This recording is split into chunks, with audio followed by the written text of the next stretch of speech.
নমস্কার বন্ধুরা, সন্ধে হলেই সবার মনে প্রশ্ন আসে রাতে ডিনারে কি হবে।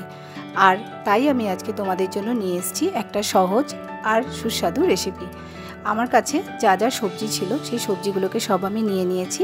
সেগুলোকে সবগুলোকে আমি ডাইস আকারে কেটে নিয়েছি। আমি এখানে নিয়েছি পেঁয়াজ, ক্যাপসিকাম, বেবিকর্ন আর নিয়েছি পনির আর একটা গন্ধরাজ লেবু।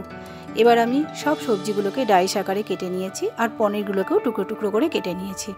আমি রসুন নিয়েছিলাম, তোমরা দেখতেই পাচ্ছ রসুনটাকে আমি গ্রেটারে গ্রেট করে নিয়েছি। আর নিয়েছি গন্ধরাজ লেবুর জেস্ট। গন্ধরাজ লেবুর জেস্টটাকেও আমি নিয়ে গ্রেট করে রেখে দিয়েছি। এরপরে আমি কড়াই চাপিয়ে দিয়ে তার মধ্যে অল্প একটু সাদা তেল দিয়েছি আর ওর মধ্যে দিয়ে দিয়েছি পনিরের টুকরোগুলো। এবার আমি পনিরটাকে হালকা লাইট ব্রাউন করে ভেজে নিয়েছি। তারপর তুলে রেখে দিয়ে ওই সেম প্যানের মধ্যে আমি দিয়ে দিয়েছি সমস্ত ভেজিটেবলসগুলোকে আমি আর তেল দিয়ে নাড়বো না। গ্যাসের ফ্লেমটাকে কিন্তু আমি একদম হাই রাখবো। আর একটু নুন আর অল্প একটু গোলমরিচের গুঁড়ো দিয়ে সবজিগুলোকে জাস্ট লাইটলি একটুখানি নাড়াচাড়া করে নিয়ে নামিয়ে রাখবো। ফ্লেমটা কিন্তু এই সময় একটুও কমাবো না, কারণ আমার সবজির মধ্যে হালকা একটা স্মোকি ফ্লেভার চাই। এবার সবজিগুলোকে আমি নামিয়ে রাখলাম। এবার আমি সেম প্যানের মধ্যে দিলাম বাটারের মধ্যে আমি দিয়ে দেব আমার গ্রেট করা রসুনটা। এবার রসুনটাকে জাস্ট একটু লাইটলি নাড়াচাড়া করে নেব 1 থেকে 1.5 মিনিট মতো। বেশি কিন্তু ভাজা হবে না। এই সময় গ্যাসের ফ্লেমটা তোমরা বন্ধুরা কমিয়ে দিতে পারো। এবার আমি সব ভেজিটেবলসগুলো ওর মধ্যে দিয়ে দিলাম।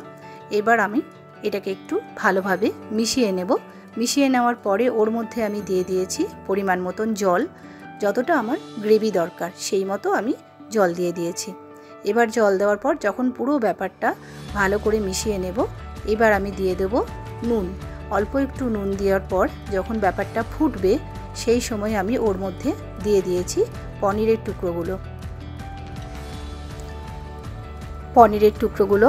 দেওয়া হয়ে যাওয়ার পর পুরো ব্যাপারটা যখন ভালোভাবে ফুটে উঠবে সেই সময় আমি এর মধ্যে দিয়ে দেব 2 চামচ কর্নফ্লাওয়ার। অল্প একটু ঠান্ডা জলে আমি গুলে রেখেছিলাম। ওই ব্যাপারটাকে ওর মধ্যে দিয়ে হালকা করে খুন্তি দিয়ে নাড়তে থাকবো, যাতে গ্রেভিটার থিকনেসটা যেন ঠিক থাকে, যেন দলা পাকিয়ে না যায়।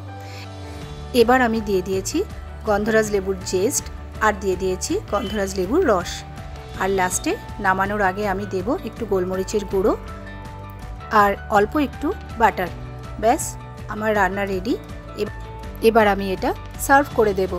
আর আমি বানিয়েছিলাম এর সাথে একটু স্যালাড আর হাতে করা একদম গরম গরম রুটি। তোমাদের সাথে স্যালাডের রেসিপিটাও আমি শেয়ার করছি। আমি গাজর আর শসা নিয়ে নিয়েছি আর একটু মিক্সার গ্রাইন্ডারে পনির আর দইকে ভালো করে একটু গ্রাইন্ড করে দিয়ে দিয়েছি ওর মধ্যে। আর দিয়েছি নুন, একটু ভাজা মশলা আর গোলমরিচের গুঁড়ো। আর লাস্টে উপর থেকে দিয়েছি একটুখানি মধু, কারণ আমার বাড়িতে তো চিনি চলে না, তোমরাই জানোই। এবার আমি করেছি গরম গরম একদম হাতে করা রুটি।